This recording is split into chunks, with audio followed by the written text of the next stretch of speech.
Hello and welcome guys, and yes, before you watch this video I have a small message for all my students from down south.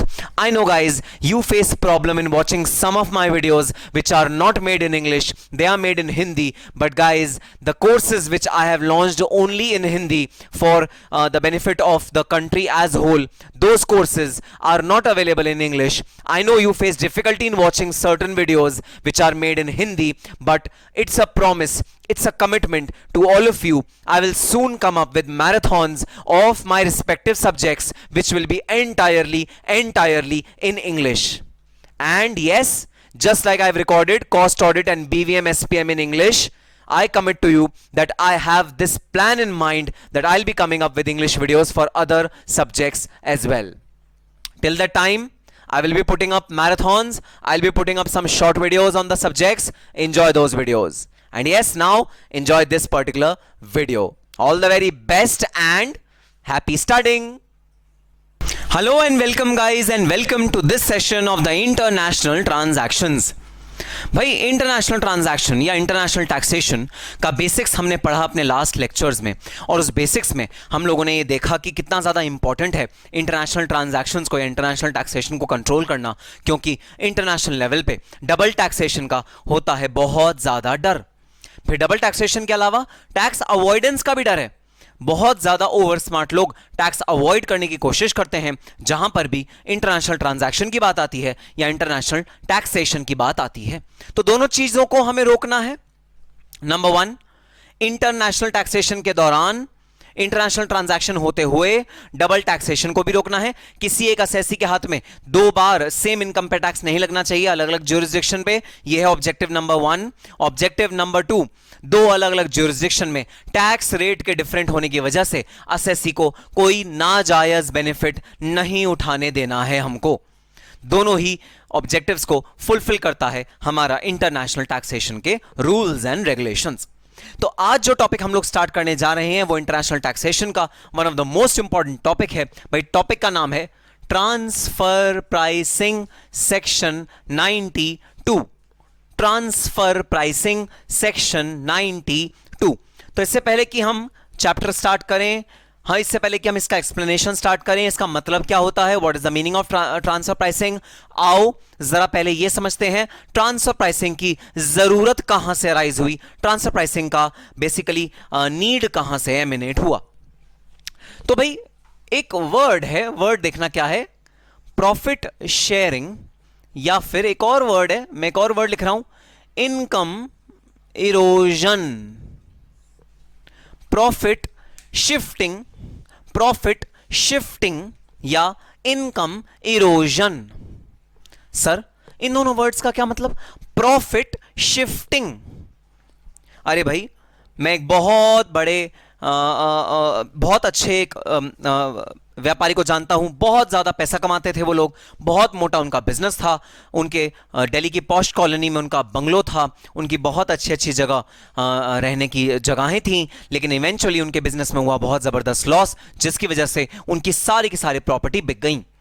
अब जब एक last property जिसमें वो रहते थे, जो most expensive property थी दिल्ली के पॉश एरिया में, वहां पर खर्चे ऑब्वियसली अगर आप पॉश एरिया में रहते हो तो खर्चे भी आपके अकॉर्डिंगली होंगे, खर्चे भी आपके बहुत ज़्यादा होंगे। तो उन लोगों के थे बहुत ज़्यादा खर्चे उस वाले घर को मेंटेन करने के।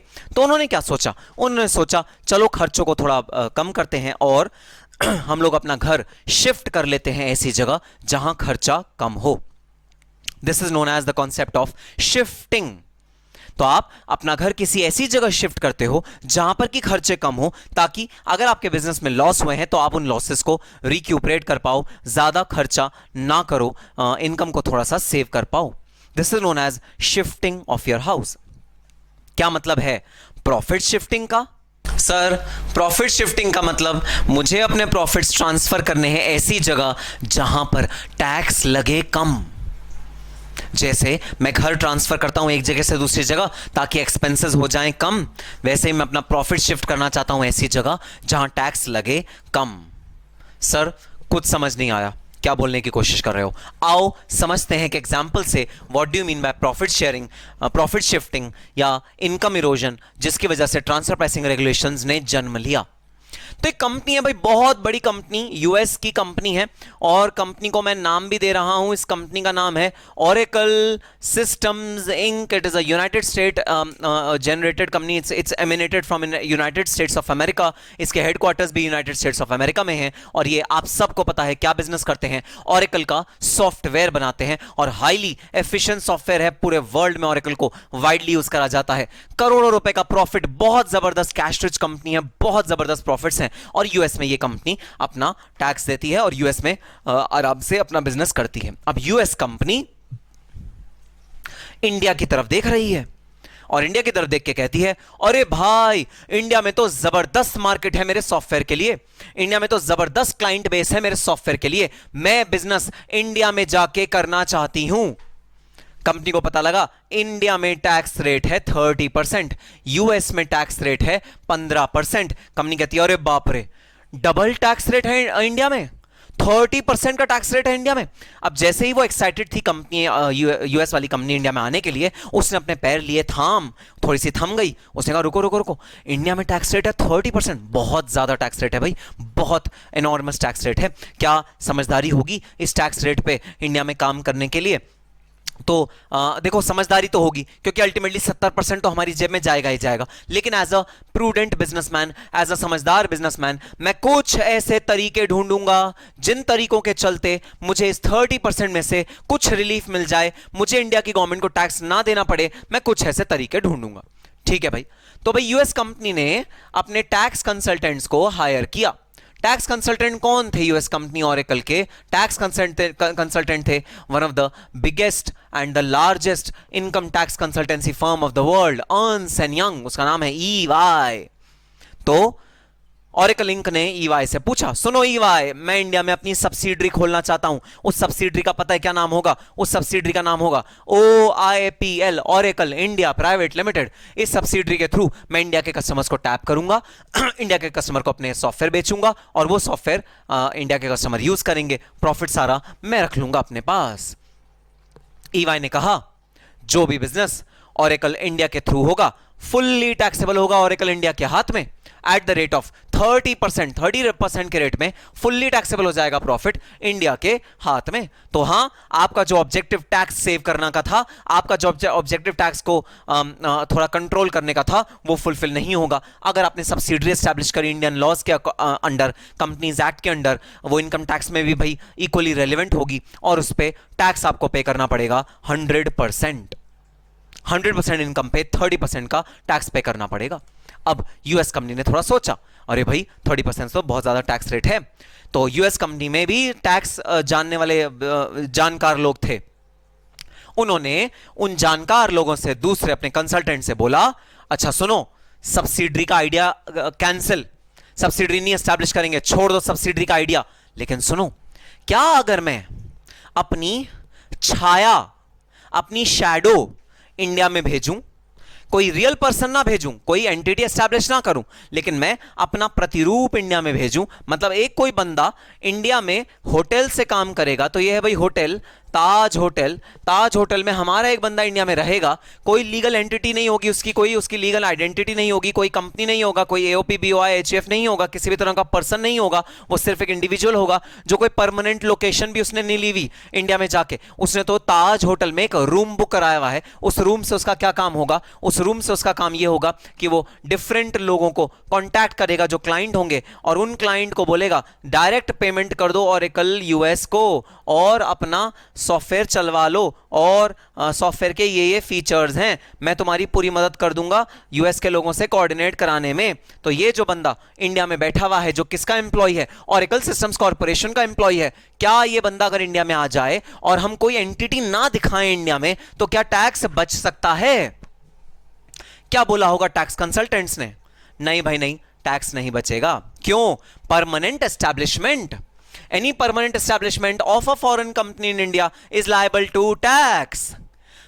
मेरी छाया है जो आपके घर चली, जी हां, ये छाया है, मेरा ही प्रतिरूप है, मैं इसको टैक्स इवेड करने की या टैक्स से छूट देने की परमिशन बिल्कुल भी नहीं दूंगा, ये हो जाएगा टैक्सेबल। अच्छा भाई, तीसरा आइडिया अपनाया ओरेकल इंक ने। तीसरा आइडिया क्या अपनाया भाई? तीसरा आइडिया हम लोग ये अपनाते हैं, ठीक है भाई, हम अपना एम्प्लॉय नहीं भेजेंगे, हम इंडिया का ही एक रेजिडेंट, इंडिया का ही एक पर्सन, इंडिया में रहने वाला एक आदमी जो पहले से इंडिया में ही काम करता था, उस एजेंट को हायर करेंगे। वो एजेंट डिफरेंट लोगों को कॉन्टैक्ट करेगा और वो उन डिफरेंट लोगों से कहेगा पैसे डायरेक्टली यूएस में भेजो, और यूएस वाले उस एजेंट को अपना कुछ छोटा मोटा कमीशन दे देंगे। इस सिचुएशन में बताओ, जो पैसा कस्टमर से यूएस को आया, क्या वो टैक्सेबल होगा US company Oracle Systems Inc के हाथों में या नहीं होगा? अगेन टैक्सेबल होगा। बस ये जो एजेंट है ये डिपेंडेंट एजेंट होना चाहिए। डिपेंडेंट एजेंट मींस इसका 100% काम ओरेकल का ही बिजनेस करने का होना चाहिए। अगर ये बहुत सारी कंपनीज का एजेंट है, अगर ये बहुत सारी कंपनीज का काम कर रहा है, मतलब ये इंडिपेंडेंट एजेंट है, तो फिर भाई ये एजेंट पी नहीं बनेगा यूएस कंपनी का। तो अगेन यहां पर भी ओरेकल इंक ने कहा नहीं भाई नहीं, हम तो डिपेंडेंट एजेंट ही इंडिया में लाना चाह रहे थे जो सिर्फ हमारा काम करे और किसी का काम ना करे। तो अगर तुम डिपेंडेंट एजेंट इंडिया में लाओगे, इंडिया का ही वो रेजिडेंट होगा, इंडिया का ही वो रहने वाला होगा, तो अगेन वो पी बन जाएगा, परमानेंट एस्टैब्लिशमेंट बन जाएगा यूएस कंपनी की, और जितना भी इनकम इंडिया के कस्टमर से यूएस कंपनी कमा रही है पूरा का पूरा हो जाएगा फुल्ली टैक्सेबल। फिर ओरेकल इंक ने और भी बहुत सारे आइडिया दिए भाई। और भी बहुत सारे आइडिया का क्या मतलब? अरे भाई शोरूम खोल लेते हैं, अरे भाई वेयर हाउस खोल लेते हैं, अरे भाई सिर्फ स्टोरेज कर लेते हैं, अरे भाई और 10-10 तरह के आइडियाज दिए। सारे के सारे आइडियाज नाकामयाब हो गए, क्योंकि परमानेंट एस्टैब्लिशमेंट का concept is one of the most important concepts, is one of the most strong concepts in Indian income tax act and the treaty. Therefore there is no way that if you do business in India then you can evade tax. अगर आप India में business करते हो तो आप tax evade कर दो, ऐसा पॉसिबल ही नहीं है परमानेंट एस्टैब्लिशमेंट के कॉन्सेप्ट के चलते। अब देखना, आज मैं आपको 2 नए वर्ड्स सिखाने जा रहा हूं। अगेन परमानेंट एस्टैब्लिशमेंट जो लास्ट लेक्चर में हमने फिनिश किया था उसी के कंटेक्स्ट में वर्ड देखना। 2 बिजनेस विद इंडिया या बिजनेस इन इंडिया, दो अलग अलग कॉन्सेप्ट्स। बिजनेस विद इंडिया या बिजनेस इन इंडिया। अगर आप करते हो बिजनेस इन इंडिया तो फिर आप हो जाओगे टैक्सेबल परमानेंट एस्टैब्लिशमेंट के रूप में। अगर आप करते हो बिजनेस विद इंडिया, आप इंडिया के साथ बिजनेस करते हो, इंडिया विद इंडिया बिजनेस करते हो, तो वो बिजनेस हो जाएगा टैक्सेबल। वो बिजनेस नहीं होगा टैक्सेबल क्योंकि आपने किया बिजनेस विद इंडिया। तो डिफरेंस है दोनों वर्ड्स में, बहुत गहरा डिफरेंस। बिजनेस इन इंडिया या business with India. Business in India अगर आपने किया, इंडिया में आके अपना बिजनेस किया, तो फिर भाई इट इज फुल्ली टैक्सेबल। अगर बिजनेस विद इंडिया किया तो कोई टैक्सेबिलिटी की इशू नहीं है, कोई टेंशन नहीं है। तो बड़ी सिंपल सी बात, अगर तुम बाहर बैठे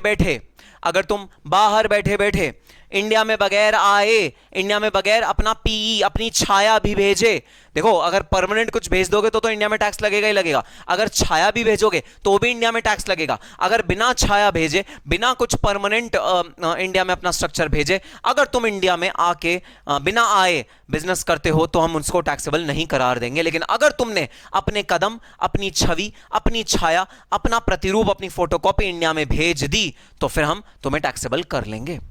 सो बिजनेस इन इंडिया, अगर आप इंडिया में OIPL एस्टैब्लिश करते हो या एजेंट या कोई अपना कोई और अपना रूप यहां इंडिया में प्रेजेंट रखते हो, तो वो हो जाएगा बिजनेस इन इंडिया। और अगर आप करते हो business in India, it will be taxable under the permanent establishment concept. लेकिन अगर आप करते हो बिजनेस विद इंडिया, अगर आप करते हो बिजनेस विद इंडिया, मतलब आप हो बाहरी, इंडिया में नहीं हो भाई, आप बाहर रह के ही अपना बिजनेस करते हो इंडिया के कुछ कस्टमर्स के साथ, और इंडिया में आपका बिल्कुल भी फुटप्रिंट नहीं है, आपने कदम इंडिया में नहीं रखा है, तो फिर भाई ये वाला जो इनकम है ये हो जाएगी नॉन टैक्सेबल, ये टैक्सेबल बिल्कुल भी नहीं रहेगी। सो 2 डिफरेंट कॉन्सेप्ट्स, 2 डिफरेंट एनाटॉमीज। क्या है? Business in India versus business with India. Oracle US corporation को समझ में आ गई बात कि आसान चीज नहीं है इंडिया के टैक्स को इवेड करना। अगर इंडिया की सरजमीन को छुआ, अगर इंडिया के अंदर आके बिजनेस किया, अगर बिजनेस इन इंडिया हो गया, तो टैक्स पे करना इनएविटेबल है, टैक्स को पे करना ही करना पड़ेगा। ठीक है भाई। ओरेकल सिस्टम्स यूएस ने कहा अगर कुछ भी जतन कर लो टैक्स नहीं बचेगा, तो क्यों ना एक परमानेंट एस्टैब्लिशमेंट, एक प्रॉपर कंपनी खोल ली जाए इंडिया में। हाँ भाई हाँ, प्रॉपर कंपनी खोल लो इंडिया में। प्रॉपर कंपनी का नाम है OIPL, oracle India Private limited. एक कंपनी खोल लो प्रॉपर इंडिया में, उसकी जितनी भी इनकम होगी वो 30% के रेट पे, या जो भी स्लैब या जो भी कंपनीज पे रेट लगेगा उस पे वो टैक्सेबल होगी वो वाली इनकम, और टैक्स पे करो, अपना बिजनेस करो, जो बचा हुआ हो वो बाहर ले जाओ इंडिया से। Simple as that. देखो भाई, सिंपल एज दैट बोलना तो आसान, लेकिन बिजनेसमैन का जो दिमाग होता है वो कीड़े की तरह होता है, जो चलता रहता है चलता रहता है चलता रहता है चलता रहता है अपने पैसे बचाने के लिए। तो ऑल द ऑरेकल यूएस ने ये बात ठान ली कि ठीक है, मैं कंपनी एस्टैब्लिश करूंगा इंडिया में और मुझे टेंशन नहीं है, अगर मुझे टैक्स भी पे करना पड़े कोई बात नहीं, मैं टैक्स पे कर दूंगा, लेकिन मैं प्रॉपर कंपनी के फॉर्म में ही टैक्स पे करूंगा। ये बात जानने के बावजूद ऑरेकल सिस्टम्स यूएस का दिमाग चल रहा है कैसे कैसे कैसे टैक्स बचाया जाए, जो इंडियन कंपनी कमा रही है उस वाली कमाई में से टैक्स थोड़ा बहुत बचाया जाए। कैसे बचाया जाए? बचाने का सर्वश्रेष्ठ तरीका प्रॉफिट शिफ्टिंग। जो प्रॉफिट OIPL जनरेट कर रहा है उस पे OIPL 30% का टैक्स रेट पे करेगा। अगर वो प्रॉफिट किसी तरह ऑरेकल यूएस को शिफ्ट कर दिया जाए तो उस प्रॉफिट पे 15% का टैक्स रेट पे होगा। यहां पर आप 15% का बेनिफिट कर सकते हो अगर आपने OIPL, oracle India Private limited का प्रॉफिट ट्रांसफर कर दिया टू ऑरेकल यूएस कॉर्पोरेशन। अगर ये प्रॉफिट की शिफ्टिंग हो गई तो तरीका पॉसिबल है, तो पॉसिबिलिटी है। इनकम, इसे एक और नाम देते हैं इनकम इरोजन। इनकम आपने खत्म कर दी, इनकम आपने इरोड कर दी, किसकी? OIPL की, क्योंकि ये हाई टैक्स वाली इनकम थी। अगर आपने इनकम खत्म कर दी, अगर आपने इनकम इरोड कर दी और ये यूएस की कंपनी में इनकम ऐड हो गई तो भाई हमारा काम बन जाएगा। तो बस अब ऑरेकल सिस्टम्स कॉर्पोरेशन दिमाग लगा रहा है मैं कैसे प्रॉफिट को शिफ्ट करूं from a high tax jurisdiction to a low tax jurisdiction. High tax jurisdiction से लो टैक्स ज्यूरिसडिक्शन में प्रॉफिट कैसे शेयर होगा, यह दिमाग लगा रहा है। कौन दिमाग लगा रहा है? दिमाग लगा रहा है ऑरेकल सिस्टम्स इनकॉर्पोरेशन। सर ऐसा कैसे पॉसिबल है? तरीका है भाई, देखना क्या तरीका है टैक्स को बचाने का, और इसी तरीके को कहते हैं प्रॉफिट शेयरिंग। ठीक है भाई, मैं दो प्रॉफिट एंड लॉस अकाउंट यहां पर बनाने जा रहा हूं। Profit and loss account, profit and loss account. ये है profit and loss account US oracle का, ये है profit and loss account India वाले ऑरेकल का। तो ऑरेकल का प्रॉफिट एंड लॉस अकाउंट दो एंटिटीज का मैं आपके सामने बना रहा हूं, एक तो यूएस वाली एंटिटी, एक इंडिया वाली एंटिटी। अब ये दोनों का प्रॉफिट एंड लॉस अकाउंट जब बना तो यूएस वाली एंटिटी अपना बिजनेस कर रही है, तो इसके अपने कुछ इनकम्स होंगे, इसके अपने कुछ खर्चे होंगे, और नेट प्रॉफिट यूएस वाली एंटिटी का आएगा, जिस पे यूएस वाली एंटिटी अपने बाहर टैक्स पे करेगी। सिमिलरली इंडिया वाली एंटिटी के कुछ खर्चे होंगे, इंडिया वाली एंटिटी के कुछ इनकम्स होंगे, जिस पे इंडिया वाली एंटिटी अपना बिजनेस करेगी और इंडिया वाली एंटिटी अपना टैक्स पे करेगी। अब ऐसा हो सकता है कि कुछ ट्रांजैक्शंस इन दोनों के बीच में भी हों। हां सर, बिल्कुल हो सकता है। मैं तुम्हें देता हूं एक छोटा सा एग्जांपल। अरे भाई, ऑरेकल इंक जो मालिक है ऑरेकल सॉफ्टवेयर की, जिसके पास कॉपीराइट है ऑरेकल के सॉफ्टवेयर को यूज करने का, जिसके पास कॉपीराइट है ऑरेकल के सॉफ्टवेयर को कमर्शियली एक्सप्लॉइट करने का, सीडी में राइट करने का और जनता में बांटने का, वो कंपनी है ऑरेकल यूएस। ऑरेकल यूएस जब ये वाला राइट किसी भी और को देगी तो क्या बदले में कुछ लेगी? हां जी हां सर, ऑरेकल यूएस बदले में लेगी रॉयल्टी। ऑरेकल यूएस ने ऑरेकल इंडिया को क्या दिया? राइट टू यूज करने का राइट। ऑरेकल इंक ने ऑरेकल इंडिया को दिया राइट टू यूज करने का राइट। बदले में ऑरेकल इंडिया ने ऑरेकल यूएस को क्या दिया? ऑरेकल इंडिया ने ऑरेकल यूएस को दिया रॉयल्टी। ऑरेकल यूएस ने ऑरेकल इंडिया को दिया right to use, Oracle India ने ऑरेकल यूएस को दिया royalty for giving the right to use. अब देखना, जब रॉयल्टी ऑरेकल इंडिया ने ऑरेकल यूएस को दी तो ये रॉयल्टी ऑब्वियसली OIPL मतलब इंडिया के प्रॉफिट एंड लॉस अकाउंट में खर्चे की तरह नजर आ रही होगी, और यूएस कंपनी के प्रॉफिट एंड लॉस अकाउंट में इनकम की तरह नजर आ रही होगी। मैं ना ये जो प्रॉफिट एंड लॉस अकाउंट है यहां पर मैं डेबिट साइड पे भाई लिख देता हूं रॉयल्टी 1 करोड़ रुपए की, यहां के इनकम साइड पे लिख देता हूं रॉयल्टी 1 करोड़ रुपए की। तो यूएस को इस रॉयल्टी पे 1 करोड़ रुपए पे टैक्स पे करना है 15%, और OIPL को इसका खर्चा डिडक्शन मिल जाएगी। जैसे मान लो OIPL की इनकम है 10 करोड़, तो 1 करोड़ रुपए माइनस करके 9 करोड़ रुपए पे OIPL को टैक्स देना पड़ेगा। मतलब ओआईपीएल के लिए तो ये फायदे का सौदा है। रॉयल्टी 1 करोड़ रुपए की फायदे का सौदा है ओआईपीएल के लिए, क्योंकि ओआईपीएल का टैक्स कम होगा। और ऑरेकल यूएस इस पे टैक्स पे करेगी 15% के रेट पे। हाँ जी हाँ सर, 15% के रेट पे। तो 30% का टैक्स बचा यहां पर ऑरेकल इंडिया के हाथ में, और जो टैक्स पे हुआ यूएस में जाके वो हुआ 15%। सर इस ट्रांजैक्शन में तो बड़ा फायदा दिख रहा है। क्या भाई, क्या क्या फायदा दिख रहा है तुमको इस ट्रांजैक्शन में? सर ये फायदा दिख रहा है कि खर्चा अगर इंडिया बुक्स में ज्यादा से ज्यादा कर दिया जाए तो इंडिया में टैक्स की होगी बचत, जो कि होगी ज्यादा, 30% टैक्स है जो बच जाएगा। और वो खर्चा अगर यूएस की बुक्स में शिफ्ट कर दिया जाए इनकम की तरह, वो यूएस की बुक्स में और ज्यादा शिफ्ट कर दिया जाए, तो इन यूएस में जो इनकम पे करना पड़ेगा, इनकम टैक्स, वो पे करना पड़ेगा कम, 15%। अच्छा, तुम्हारे शैतानी दिमाग में एक चालाकी सूझ रही है। हां सर, हमारे शैतानी दिमाग में एक चालाकी सूझ रही है। सर आपसदारी की तो बात है, आपसदारी की। यूएस कंपनी की फुल्ली ओन्ड सब्सिडरी ही तो है Oracle India Private Limited. Fully owned subsidiary, 100% shares of Oracle India Private Limited are held by Oracle Systems Corporation. 100% fully owned subsidiary है OIPL of Oracle Systems Corporation. हां भाई हां, fully owned subsidiary है Oracle Systems Corporation की। क्या? Oracle India Private Limited. अभी जो fully owned subsidiary है ऑरेकल इंडिया प्राइवेट लिमिटेड, इस ऑरेकल इंडिया प्राइवेट लिमिटेड के प्रॉफिट्स पे किसका हक है? ऑब्वियसली ऑरेकल यूएस का ही हक है, ऑरेकल सिस्टम्स कॉर्पोरेशन का ही हक है। तो ऑरेकल सिस्टम्स कॉर्पोरेशन एक दिन ऑरेकल इंडिया के पास आया और ऑरेकल इंडिया से बोला, सुनो ऑरेकल इंडिया, तुम 1 करोड़ रुपए की रॉयल्टी पे कर रहे हो। ऑरेकल इंडिया ने कहा हाँ भैया, मैं 1 करोड़ रुपए की रॉयल्टी पे कर रहा हूं, और आई एम श्योर मेरे साइज की जो और ऑरेकल्स होंगी, जैसे oracle Pakistan, oracle Malaysia, south Asian countries में जितनी भी होंगी, ऑरेकल चाइना, ऑरेकल जापान, तो जितनी भी ऑरेकल कंट्रीज होंगी वो सब 1-1 करोड़ का अमूमन टैक्स पे कर रही होंगी अप्रॉक्सीमेटली। ऑरेकल यूएस ने कहा हाँ भैया, हमने फिक्स रेट ग्लोबली डिटरमाइन करे हुए हैं। ये जो हमारी रॉयल्टी का रेट है वो सॉफ्टवेयर की यूनिकनेस की वजह से है, बहुत ज्यादा यूनिक सॉफ्टवेयर है हमारा, इस वजह से हमने ग्लोबली रेट्स फिक्स करे हुए हैं 1 करोड़ रुपए। ऑरेकल इंडिया ने कहा ठीक है, आई एम रेडी टू पे 1 करोड़ रुपीस। ऑरेकल यूएस ने कहा हाँ, ऑब्वियसली तुम्हारे पास कोई ऑप्शन नहीं है। अब देखना अगली बात ऑरेकल यूएस ने क्या कही ऑरेकल इंडिया से। ऑरेकल यूएस ने ऑरेकल इंडिया से कहा, सुनो, अगले साल से तुम्हारा जो रॉयल्टी का अमाउंट तुम्हें पे करना पड़ेगा वो 1 करोड़ नहीं, वो होगा 10 करोड़। ऑरेकल इंडिया को लगा झटका, जोर का झटका। ऑरेकल इंडिया ने कहा 10 करोड़?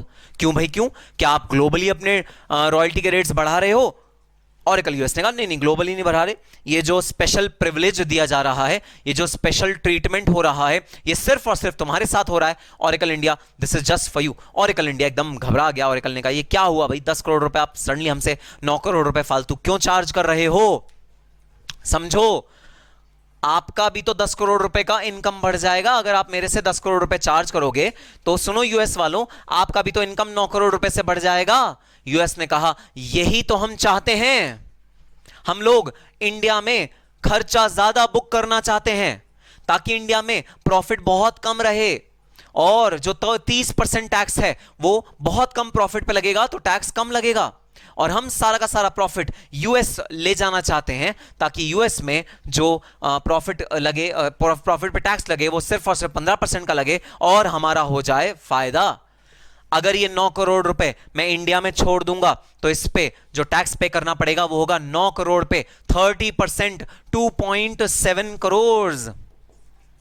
2.7 करोड़ अगर मैंने ये प्रॉफिट इंडिया में छोड़ दिया। देखो 1 करोड़ रुपए का तो खर्चा ऑलरेडी इंडिया में मिल ही रहा था, मैं उसको टेकन इनटू कंसीडरेशन नहीं कर रहा। मैं वो आर्टिफिशियल खर्चा जो फालतू में लोड किया गया है इंडिया की तरफ, 9 करोड़ रुपए, मैं इस समय उस पर गौर कर रहा हूं।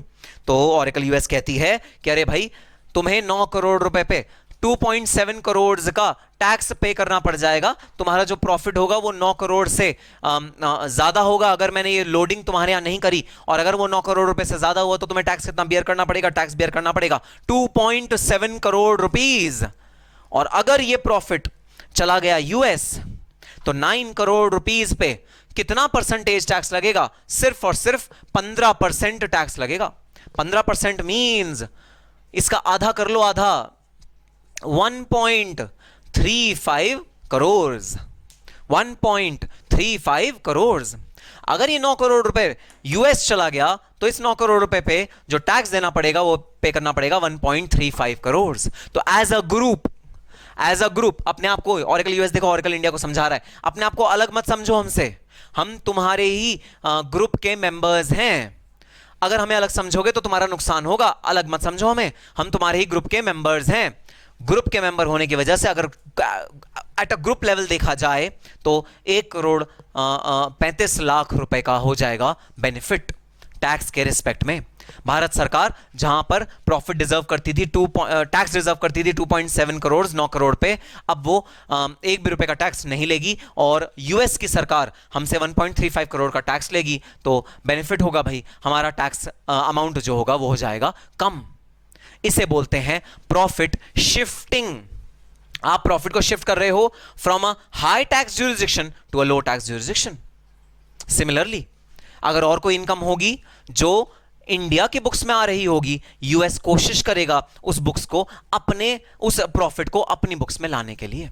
ही will try to shift profits from Indian books to the foreign books. Shift करने की कोशिश करी जाएगी, जहां भी टैक्स रेट होगा बहुत ज्यादा कम वहां पर प्रॉफिट्स को शिफ्ट करने की कोशिश करी जाएगी। इस शिफ्टिंग के चलते भारत सरकार को हो जाएगा बहुत बड़ा नुकसान। सारी एमएनसी, जितनी भी मल्टीनेशनल कॉर्पोरेशन है, बड़ी बड़ी कंट्रीज की बड़ी बड़ी कंपनीज हैं जो इंडिया से बिजनेस कर रही हैं, इंडिया में आके बिजनेस कर रही हैं, वो सब अपने खर्चों को बढ़ा चढ़ा के दिखाएंगी। अरे भाई, बढ़ा चढ़ा के दिखाने में उनका क्या लॉस है? एक जेब से पैसा निकाल रही है, दूसरी जेब में रख रही है, और पेरेंट कंपनी भी अपनी, सब्सिडरी कंपनी भी अपनी, ग्रुप की बात है, आपसदारी की बात है, चाहे पैसा उसकी जेब में रहे चाहे उसकी जेब में रहे, क्या फर्क पड़ता है? तुम यहां पर 9 करोड़ रुपए इंडिया की जेब से निकाल के यूएस की जेब में रख रहे हो, क्या फर्क पड़ता है? दोनों तो सेम पर्सन है, सेम पार्टी है, रिलेटेड पार्टी है, हर चीज दोनों का कॉमन है, कोई फर्क नहीं पड़ता। बेनिफिट क्या है? बेनिफिट यह है 1,35,00,000 रुपए का टैक्स बच जाएगा at a group level of this particular transaction, this particular income royalty. इस कॉन्सेप्ट को बोला जाता है प्रॉफिट शिफ्टिंग। तो जहां पर भी लो टैक्स ज्यूरिसडिक्शन होता है वहां पर प्रॉफिट को ज्यादा रखने में भलाई है, ज्यादा रखने में बेनिफिट है। जब ऐसा प्रॉफिट शिफ्टिंग होता है तब प्रॉफिट शिफ्टिंग की वजह से सरकार को बहुत ज्यादा नुकसान होता है, और उस नुकसान को उबरने के लिए, उस नुकसान को रिक्यूपरेट करने के लिए ट्रांसफर प्राइसिंग के रेगुलेशंस इजाद में लाए गए हैं। अब ट्रांसफर प्राइसिंग के रेगुलेशंस क्या बोलेंगे, आओ जरा मैं तुम्हें बता देता हूं। तो भाई, ऑरेकल इंडिया की बुक में जो खर्चा आ रहा होगा रॉयल्टी का वो होगा 10 करोड़ रुपए। ऑरेकल यूएस की बुक में जो इनकम आ रही होगी, इनकम वो होगी 10 करोड़ रुपए। इनकम टैक्स ऑफिसर, जो इंडिया का इनकम टैक्स ऑफिसर होगा, वो ऑरेकल इंडिया की बुक्स को देखेगा। देखने के बाद कहेगा, अरे प्रॉफिट एंड लॉस अकाउंट में तुम्हारा एक बहुत बड़ा खर्चा आ रहा है जिसने ऑलमोस्ट तुम्हारे सारे प्रॉफिट्स को नील कर दिया है, जीरो कर दिया है, सारे प्रॉफिट तुम्हारे खत्म हो गए हैं। 10 करोड़ का तो तुमने रॉयल्टी का खर्चा बुक कर लिया है। क्या कभी ऐसा होता है, कोई आदमी ऐसा बिजनेस करता है क्या कि वो अपना सारा का सारा इनकम रॉयल्टी की तरह दे दे और अपने पास कुछ भी ना रहे? क्या ऐसा कभी होता है? तो ये जो 10 करोड़ रुपए है, हमें तो ये भाई गड़बड़ लग रहा है। ऑरेकल इंडिया ने कहा, अरे मैं बैंक ट्रांसफर दिखा देता हूं, गड़बड़ लग रहा है। देखो बैंक ट्रांसफर एक्चुअली में पैसे गए हैं, देखो इनवॉइस जनरेट हुआ, इनवॉइस खर्चे का इनवॉइस है, देखो बोर्ड ऑफ डायरेक्टर का अप्रूवल है, अप्रूव होकर पैसा गया है। ऑरेकल यूएस अपने बुक्स ऑफ अकाउंट्स में दिखा रही है, वहां पर टैक्स पे कर रही है। तुम्हें क्या हर्जा है? इंडियन इनकम टैक्स अथॉरिटीज बोलती हैं हर्जा है। इंडियन इनकम टैक्स अथॉरिटीज बोलती हैं हमने ऑरेकल जापान से संपर्क किया, हमने ऑरेकल कोरिया से संपर्क किया, हमने ऑरेकल पाकिस्तान से संपर्क किया, सब ने हमें कॉमन फिगर दी कि रॉयल्टी जो पे हो रही है इस साइज के बिजनेस के लिए वो पे हो रही है 1 करोड़ रुपए। और सुनो इंडियन कंपनी, जो तुम रॉयल्टी पे कर रहे हो वो पे कर रहे हो 10 करोड़ रुपए। ये नाजायज है, ये ठीक नहीं है, ये नाजायज है। तुम एक्सेसिव खर्चा अपने बुक्स ऑफ अकाउंट्स में रिकॉग्नाइज कर रहे हो सिर्फ और सिर्फ किस लिए? ताकि तुम्हारा टैक्स बच सके। ये ऑब्जेक्टिव है तुम्हारा, जिसकी वजह से तुम एक्सेसिव खर्चा अपने बुक्स ऑफ अकाउंट्स में रिकॉग्नाइज कर रहे हो। ऑरेकल को लग गया डर, ऑरेकल को लगा हाँ भाई समझदार है, टैक्स ऑफिसर समझदार है, तो वो ये हरकत करना लाजमी था उसका। तो अब वो कहता है चलो भाई अब बताओ टैक्स ऑफिसर, बताओ पेमेंट तो चली गई है 10 करोड़ रुपए की, किसको? यूएस को। बिल भी बन गया है, बुक्स में एंट्री भी हो गई है, अब तुम बताओ तुम्हारे अकॉर्डिंग क्या होना चाहिए? तो इनकम टैक्स ऑफिसर क्या करेगा? इनकम टैक्स ऑफिसर 9 करोड़ रुपए के खर्चे को कर देगा डिसअलाउ। ये खर्चा अलाउबल नहीं है, तुम्हारी इनकम को 9 करोड़ रुपए से बढ़ा देगा। एक्सेसिव खर्चा तुमने क्लेम किया है अपने प्रॉफिट एंड लॉस अकाउंट में, इस चीज को कह के वो तुम्हारे प्रॉफिट्स को बढ़ा देगा, और जैसे वो तुम्हारे प्रॉफिट्स को बढ़ाएगा वैसे तुम्हारा इनकम टैक्स हो जाएगा ज्यादा। ये करेगा इनकम टैक्स ऑफिसर। सर ये किन रेगुलेशंस के अंडर करेगा? ये करेगा transfer pricing regulations. Transfer pricing regulations, इन रेगुलेशंस के तहत इनकम टैक्स ऑफिसर बोलेगा, अरे भाई सुनो, ये जो ट्रांजैक्शन तुमने अपने कनेक्टेड बंदे से करी है, क्योंकि देखो कनेक्टेड हो ना तुम दोनों, अगर तुम दोनों थर्ड पार्टी होते, सपोज ऑरेकल इंडिया ट्रांजैक्शन कर रहा है एचपी से, ह्यूलेट पैकर्ड, तो मेरे को आपत्ति नहीं थी भाई, कोई थर्ड पार्टी से तुम पैसे इन्फ्लुएंस नहीं कर सकते। तो फॉर एग्जांपल अगर मैं हूं और मैं अपने भाई से कोई सामान खरीद रहा हूं, मेरे भाई की दुकान है और मैं भाई से मोबाइल खरीद रहा हूं, मैं भाई को कह सकता हूं, डांटूंगा, मारूंगा, थप्पड़ मारूंगा, एक डंडा मारूंगा, कहूंगा नहीं ये मोबाइल मुझे इतने का ही दे, कम प्राइस का दे ये वाला मोबाइल मुझे, मैं उस पर इन्फ्लुएंस कर सकता हूं। लेकिन अगर यही काम मैं गफ्फार मार्केट में जाके, करोल बाग में जाके या कनॉट प्लेस में जाके किसी भी मोबाइल शॉप में करूं तो मुझे उल्टा डंडे पड़ जाएंगे। तो prices can be manipulated only where there is some relationship between the parties. Therefore, only when there is relationship between the parties, only then transfer pricing regulations are attracted. अगर यही ट्रांजैक्शन हुई होती थर्ड पार्टी के साथ तो assessing officer उंगली नहीं उठा सकता था। फिर असेसिंग ऑफिसर बिल्कुल भी ये नहीं कह सकता था कि भाई ये तुमने ज्यादा पे कर दिया है, मैं इसको डिसअलाउ कर रहा हूं, इतना ज्यादा पे नहीं होना चाहिए था। फिर असेसिंग ऑफिसर ये चीज नहीं कह सकता। तो जो ट्रांसफर प्राइसिंग के रेगुलेशंस हैं वो सिर्फ और सिर्फ किन लोगों के बीच में लग सकते हैं? वो लग सकते हैं एसोसिएट एंटरप्राइजेस के बीच में। एसोसिएट मतलब जो जिनका कोई संबंध है, जिनका कोई रिश्ता है आपस में, जो किसी तरह से कनेक्टेड हैं, उसको बोलते हैं associated enterprise. Any kind of connection, any kind of love, any kind of feelings and emotions for each other, that enterprise, those two enterprises are known as associated enterprises. So net, what is transfer pricing? Transfer pricing is to determine the true value of a transaction, to determine the true value of the transaction, जिसका technical name दिया हुआ है arms length price. तो देखो transfer price क्या है? Transfer price जिस पे एक्चुअली ट्रांसफर हुआ है वो है 10 करोड़ रुपए, लेकिन इसकी ट्रू वैल्यू कितनी है? आर्म्स लेंथ प्राइस कितना है? आर्म्स लेंथ मतलब अगर आप आर्म्स लेंथ पे किसी से खड़े होते हैं, मतलब थर्ड पार्टी होता, आपका रिलेशनशिप नहीं होता और आप एक कमर्शियल ट्रांजैक्शन कर रहे होते आर्म्स लेंथ प्राइस के अकॉर्डिंग, तो आप कितने रुपए पे करते? आप पे करते 1 crore rupees. So what is transfer pricing? Transfer pricing is nothing but computing the arm's length price of an international transaction which has happened between two associated enterprises. Transfer pricing is determining the arm's length price of an international transaction which has taken place between two associated enterprises. This is known as transfer pricing. Transfer pricing का जरूरत क्या है? Transfer pricing का need क्या है? कहां से eminent हो रहा है? भाई एमिनेट हो रहा है इनकम इरोजन या प्रॉफिट शिफ्टिंग से। प्रॉफिट जब आप शिफ्ट करते हो from one jurisdiction to another jurisdiction just to evade tax, उसे बोलते हैं प्रॉफिट शिफ्टिंग। और उसका सॉल्यूशन क्या है? उसका सॉल्यूशन है ट्रांसफर प्राइसिंग। आप ट्रांसफर प्राइसिंग के थ्रू प्रॉफिट शिफ्टिंग को to a very large extent curb कर सकते हो। अब मैं एक स्टेप और आगे बढ़ता हूं और आपको एक और कंसेप्ट जस्ट आपकी नॉलेज के लिए बता रहा हूं। एग्जाम पर्सपेक्टिव से, सीएम में, फाइनल में एग्जाम पर्सपेक्टिव से इसका कोई लेना देना नहीं है, कोई ताल्लुक नहीं है। कॉन्सेप्ट का नाम सुनना, कॉन्सेप्ट का नाम है बेस इरोजन। प्रॉफिट शिफ्टिंग एक कॉन्सेप्ट, बेस इरोजन दूसरा कॉन्सेप्ट। अब सुनना, ये बेस इरोजन किसको कहते हैं? भाई ऑरेकल यूएस 15% के टैक्स रेट में एलिजिबल है। ऑरेकल यूएस के पास कॉपीराइट है किसका? कॉपीराइट है ऑरेकल के सॉफ्टवेयर को कॉपी करने का, ऑरेकल के सॉफ्टवेयर को यूज करने का, कमर्शियली एक्सप्लॉइट करने का। ये राइट किसके पास है? ऑरेकल यूएस के पास ये राइट है। और वो ये राइट ऑरेकल इंडिया को, ऑरेकल चाइना को, ऑरेकल यूके को, सबको बांटता रहता है, उसके बदले में रॉयल्टी इकट्ठी करता रहता है। राइट किसके पास है? ऑरेकल सिस्टम्स कॉर्पोरेशन के पास ये वाला राइट है। कॉपीराइट किसके नाम है? ऑरेकल सिस्टम्स कॉर्पोरेशन के पास ये वाला कॉपीराइट है। ठीक है सर। अब सुनना जरा, एक और एंटिटी है भाई, ये एंटिटी ना इंडिया में है ना यूएस में है, ये एंटिटी है नेदरलैंड्स में। नेदरलैंड्स एक और कंट्री है जिसमें ये वाली एंटिटी है। तो यूएस में एंटिटी है ऑरेकल इंक, इंडिया में एंटिटी है ऑरेकल इंडिया, नेदरलैंड्स में एंटिटी है ऑरेकल नेदरलैंड्स। ऑरेकल नेदरलैंड्स एक एंटिटी है ऑरेकल में। समझना इस एंटिटी का गठन क्यों हुआ है। इस एंटिटी के अंदर ऑरेकल सिस्टम्स कॉरपोरेशन ने अपने सारे के सारे कॉपीराइट रख रखे हैं। तो जो कॉपीराइट का मालिक है ना, वो इस वाली एंटिटी को बनाया हुआ है, ऑरेकल नेदरलैंड्स को बनाया हुआ है। क्यों ऑरेकल नेदरलैंड्स को क्यों बनाया हुआ है? क्योंकि ऑरेकल नेदरलैंड्स में रॉयल्टी का रेट टैक्स का सिर्फ और सिर्फ 5% है, 15% से भी कम।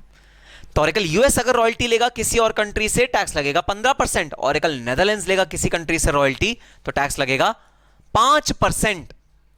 तो ऑरेकल यूएस ने क्या किया, समझदारी करी, अपने जो कॉपीराइट्स है वो एक ऐसी लोकेशन में रखे जहां पर टैक्स रेट बहुत बहुत बहुत कम हो, और अब अपनी सारी सब्सिडरी से बोल दिया कि आप रॉयल्टी जो पे करोगे वो पे करोगे ऑरेकल नेदरलैंड्स को, मेरे को नहीं, ऑरेकल यूएस को नहीं। है सब एक ही बात। अरे सारे ग्रुप की चीजें हैं, एक जेब से पैसा निकाल रहे हो दूसरे में रख रहे हो, ऐसा है। सारे एक ग्रुप के ही एंटिटीज हैं, सारे एक ग्रुप के ही फंक्शनैलिटीज हैं, लेकिन सिर्फ और सिर्फ टैक्स अवॉइड करने के लिए अपना बेस शिफ्ट कर दिया यूएस कंपनी ने टू नेदरलैंड्स। जो उसके बिजनेस का बेस है, क्योंकि सॉफ्टवेयर के बिजनेस का बेस क्या है, copyright, copyrighted technology, information technology, वो बेस है सॉफ्टवेयर के बिजनेस का। उस बेस को ही शिफ्ट करके कहां रख दिया, उस बेस को शिफ्ट करके रख दिया एक ऐसी जुरिसडिक्शन में जहां टैक्स का रेट होगा सिर्फ और सिर्फ 5%। और इस टैक्स के रेट पे, जो कि है सिर्फ और सिर्फ 5%, इस टैक्स के रेट पे टैक्स पे करना शुरू कर दिया है किसने, ऑरेकल नेदरलैंड्स ने। अगेन कितने परसेंटेज टैक्स की बचत हो गई सर? यहां 15% पे कर रहे थे, 10% और टैक्स की बचत हो गई। तो what do you mean by base erosion? जैसे प्रॉफिट शिफ्टिंग का मतलब था to shift your profit to a low tax jurisdiction, base erosion का क्या मतलब है? बेस इरोजन का मतलब है to shift your valuable intangible assets, intellectual property and your valuable assets to a location where the tax rate is low. अगर आप अपने बेस को शिफ्ट कर देते हो, अपने एसेट्स को कहीं और शिफ्ट कर देते हो एक ऐसे जुरिसडिक्शन में जहां टैक्स रेट है लो, उसे बोलते हैं बेस इरोजन। तो या तो आप इनकम को इरोड कर सकते हो, जैसे इंडिया से आप इनकम हटा दो, प्रॉफिट शिफ्ट कर लो, इनकम को इरोड कर लो। इरोड मतलब खत्म कर देना। इंडिया में आपने प्रॉफिट को बिल्कुल खत्म कर दिया, सारे खर्चे बढ़ा चढ़ा के दिखा दिए, और खर्चों को बढ़ा चढ़ा के दिखाने से इनकम जो इंडिया की थी वो बच गई, इंडिया की इनकम बिल्कुल भी टैक्सेबल नहीं हुई। सारी की सारी इनकम कहाँ शिफ्ट हो गई? ऑरेकल यूएस में शिफ्ट हो गई सारी की सारी इनकम, और वो जो यूएस में शिफ्ट हुई ऑरेकल की सारी की सारी इनकम, वो इनकम अब यूएस में टैक्स होगी। तो profit has been shifted from Oracle India to Oracle US. This is known as profit shifting और इनकम इरोजन। इनकम आपकी हो गई इरोड। दूसरा टेक्निक बेस इरोजन। आपने अपने एसेट्स, आपने अपने वैल्यूएबल इंफ्रास्ट्रक्चर के चीजें, आपने अपने वैल्यूएबल आईपीआरस, इंटेलेक्चुअल प्रॉपर्टी राइट्स, आपने अपने valuable intangible assets like goodwill, like कोई भी कॉपीराइट है आपके पास, आपके लोगोज हैं, आपके मार्केटिंग प्रोडक्ट हैं, सब आपने एक ऐसे जुरिसडिक्शन में ट्रांसफर कर दिए जहां टैक्स रेट है कम, तो अब जो भी रॉयल्टी आएगी उस पर भी टैक्स रेट लगेगा कम। This is known as base erosion. So profit shifting and base erosion, these are two techniques of tax avoidance. And इन दोनों में से एक टेक्निक को कर्व करने के लिए, प्रॉफिट शिफ्टिंग को कर्व करने के लिए, इनकम इरोजन को कर्व करने के लिए ट्रांसफर प्राइसिंग रेगुलेशन इजाद में आए, सेक्शन 92 इजाद में आया।